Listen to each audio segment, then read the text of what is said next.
Hey guys, what's up? So, as with the ongoing situation and nobody being able to do much about anything, I thought I'd be continuing these daily lockdown quizzes.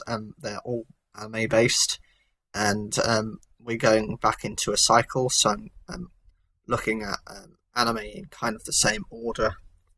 Today we'll be going back to looking at Yu-Gi-Oh! This was one of the first series I watched. Outside of things like Pokemon, Digimon, and card captors and Metabots. It being an ongoing series, I was quite a fan. I've watched most of them, although saying that I haven't watched the series after Yu-Gi-Oh! Art 5. I've not seen Yu-Gi-Oh! Vrains. So before I make a quiz about that, I'll probably do some research. So the first question is, what was the boss monster of Gansley from the Big Five? We got a bit of a side story just before within the Battle City when they were doing the finals. They went into a blimp, which was to take them from the Battle City to the next to the finals location. This was to do with the whole gathering the six cards together that produces the map to show them the location of the blimp. The only problem was that the blimp got hijacked on its journey and was sent elsewhere. As a result, they had to defeat each of the Big Five in order to win their freedom. And his boss monster is quite an unusual one.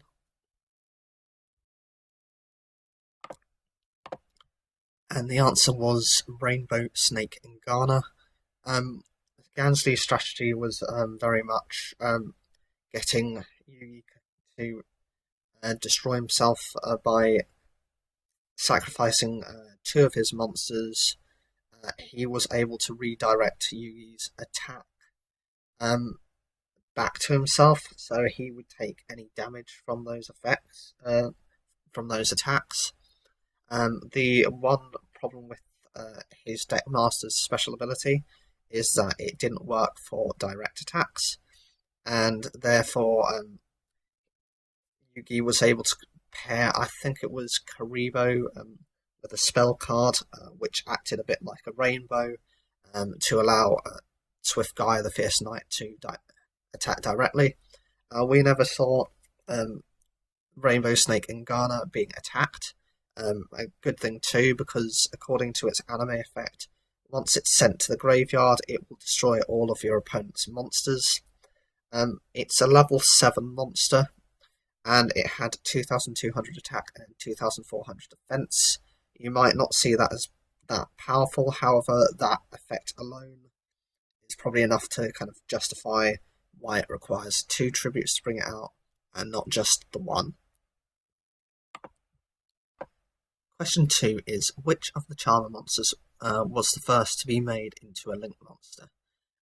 For those who aren't aware of what the Charmers are, they are a series of spellcaster-based monsters, and their whole interaction is to do with being able to take control of and use your opponent's monsters of that same attribute in order to bring out their possessed form, or to be used in some other way.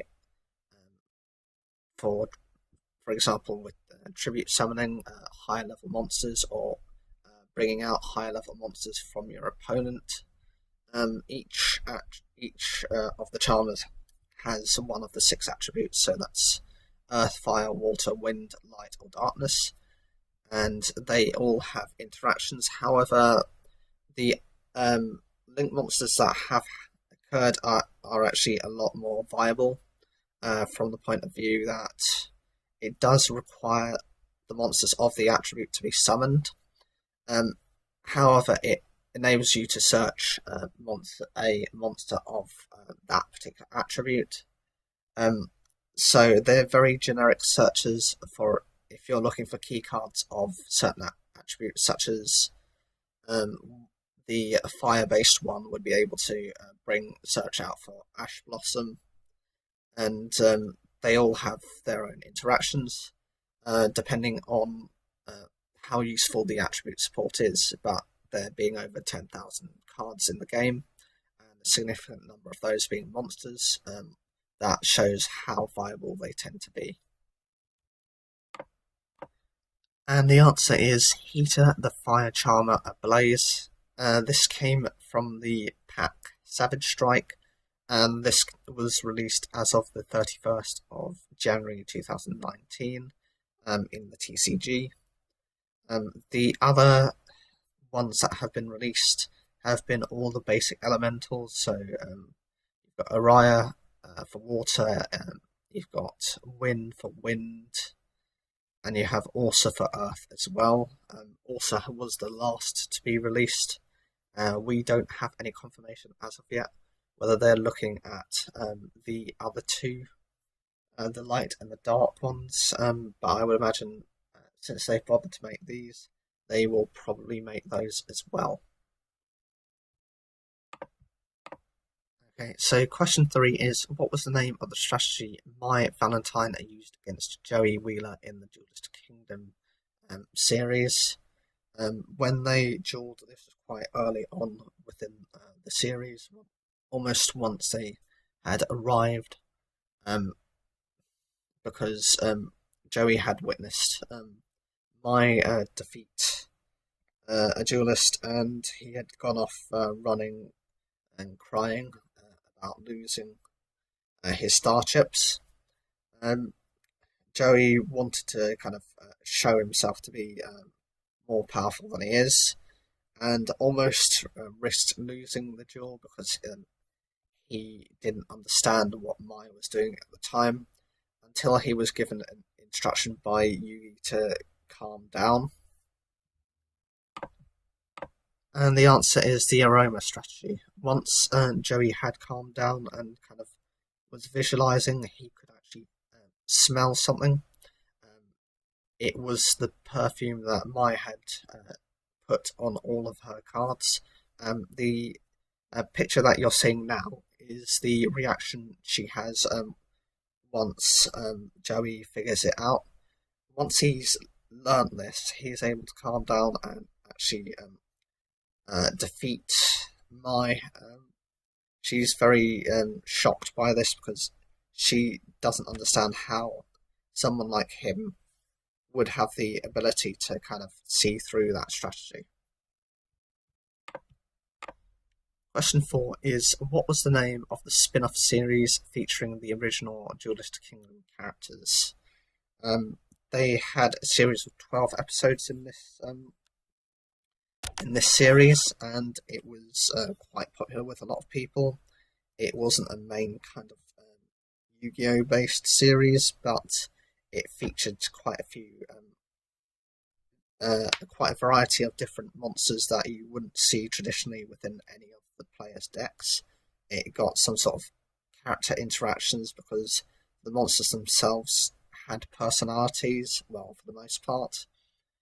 Even some of the weaker monsters, and was able to kind of show them off as being a little bit more powerful than they were. And the answer was, of course, Yu-Gi-Oh! Capsule Monsters. This was one of my favourite series within Yu-Gi-Oh! Because it was something unique. There was a lot of player interaction. You got to see various different types of monsters that you wouldn't normally. And there was more kind of action within it.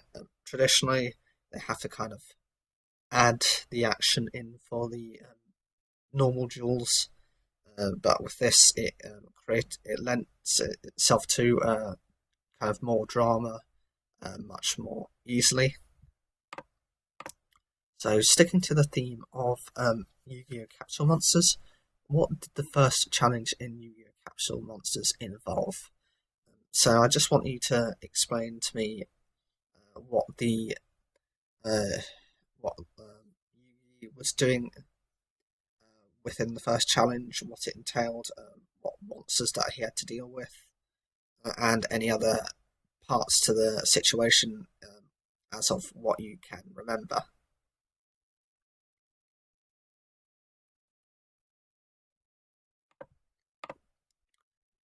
And the answer is they had to enter a desert where they destroyed the voice in the wind, which was a mystical sand, and some dungeon worms, in order to cross to face the first trial.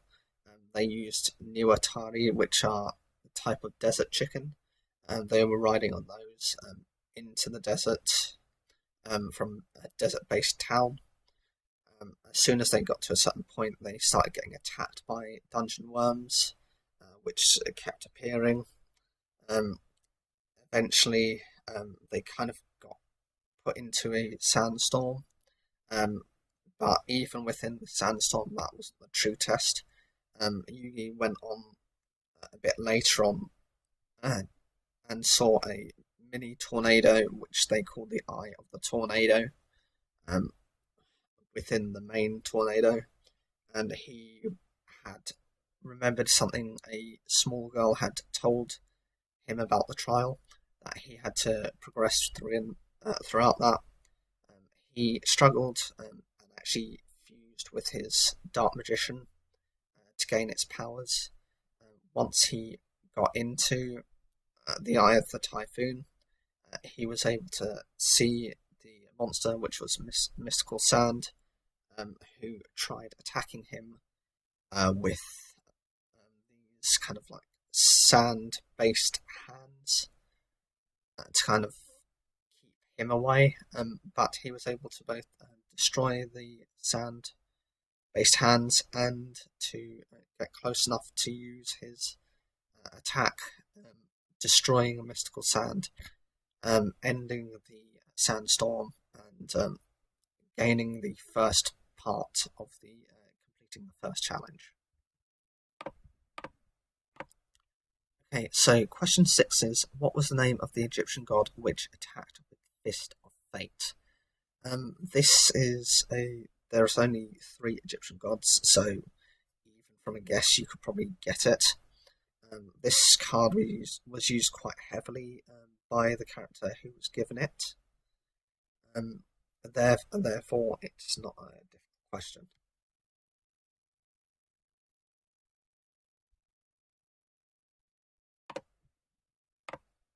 The answer is Obelisk the Tormentor. This was used by Seto Kaiba quite frequently. What happened was he had been asked to meet someone at the museum. This ended up being Ishtar, who was the sister of Marek, who was the main villain in the series.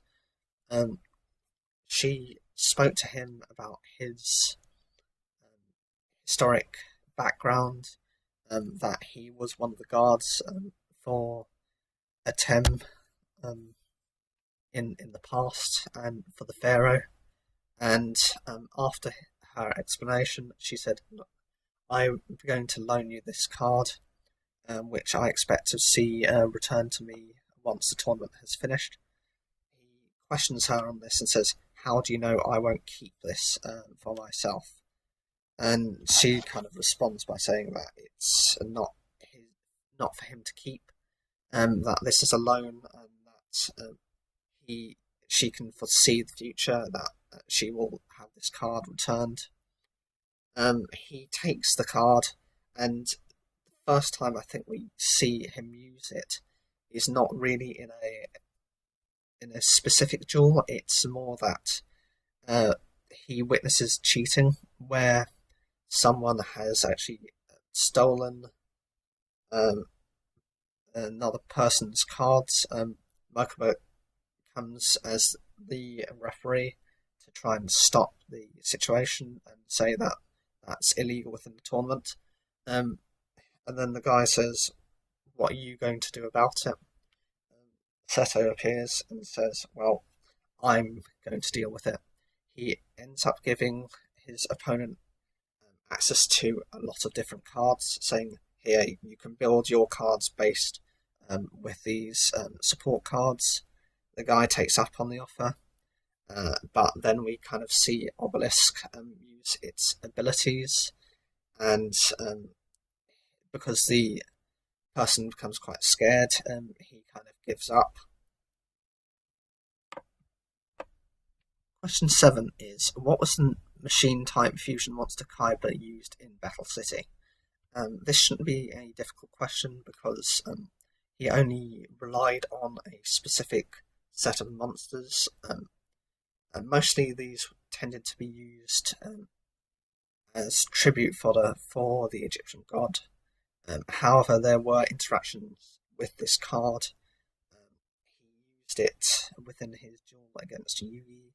He also used this within the first Yu-Gi-Oh movie against Maximilian Pegasus in order to claim his Blue Eyes Shining Dragon, which Pegasus had been keeping as a counter to the original God cards.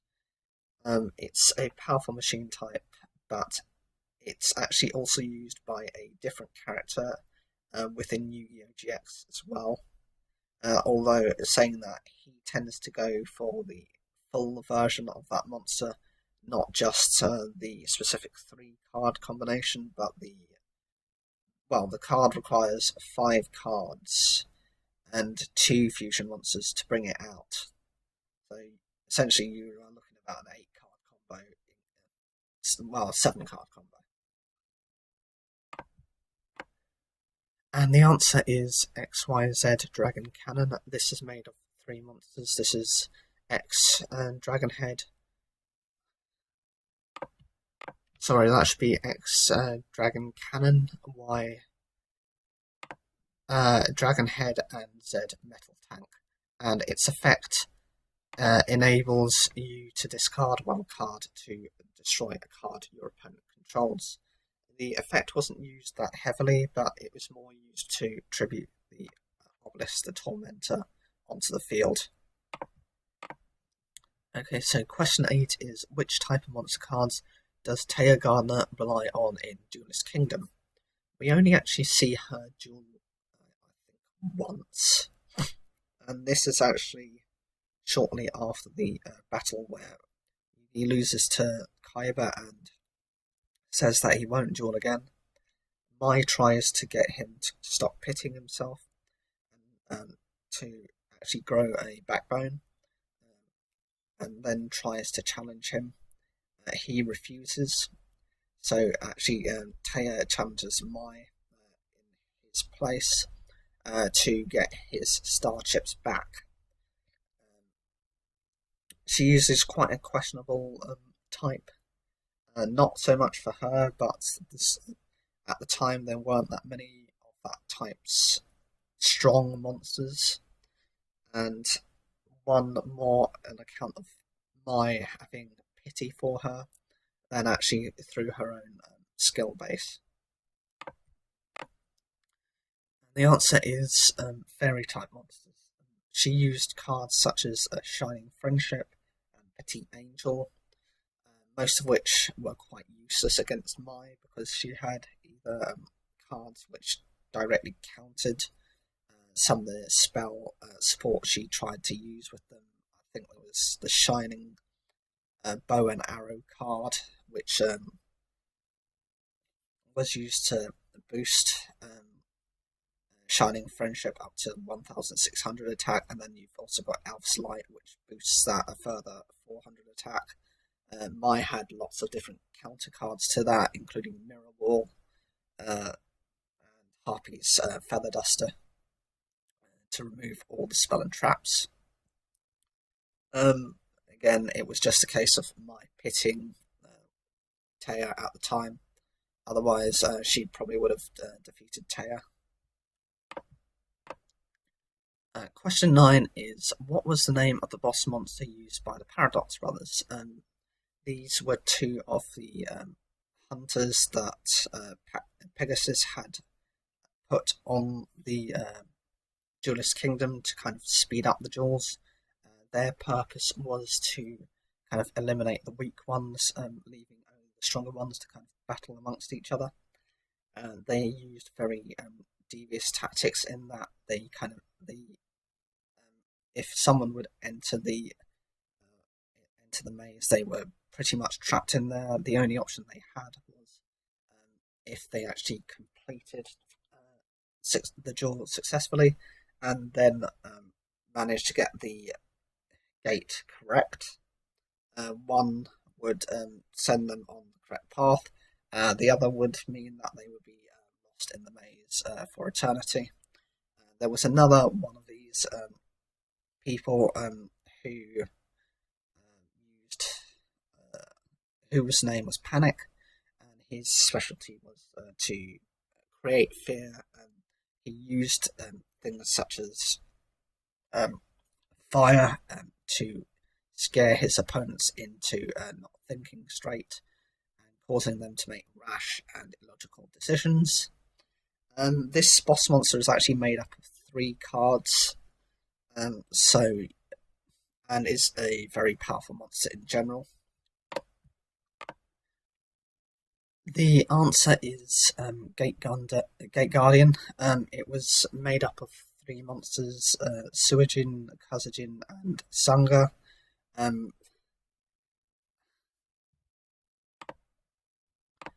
These monsters on their own were seen as quite powerful. Sangha had 2,600 attack, Suijin with 2,500 attack, and Kazajin had 2,400 attack. And in the anime, they made them incredibly powerful from the point of view that an attack that was made against them could be blocked if it wasn't for a certain amount of power, using things such as they called Sojin's like title shield. Once Yugi and Joey had actually been able to defeat Sojin, they used Monster Reborn in order to revive Suijin to block an attack. At the time, the Gate Guardian was seen as one of the most powerful monsters. I think it was only third to the Blue Eyes Ultimate Dragon at the time, and I think it was the perfectly ultimate Great Moth. And the last question is to do with the Battle City tournament. Question 10 is, what is the name of the Beast Warrior monster Joey needs to tribute another monster in order to attack during that turn? This was one of Joey's more popular monsters to bring out. It was kind of one of the most known within his deck. There were other monsters alongside that were quite popular, such as Rocket Warrior. But this one's quite an easy one to remember. It was used in the duel against Weevil Underwood in order where Weevil had a face-down monster. His Jinzo had attacked into it. It attached itself to the Jinzo, and I think it was called Kizatai. It would let Weevil gain life points equal to half its attack points.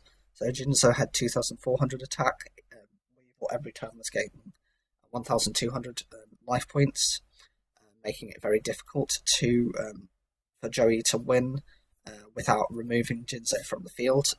He did this with this Beast Warrior monster's effect.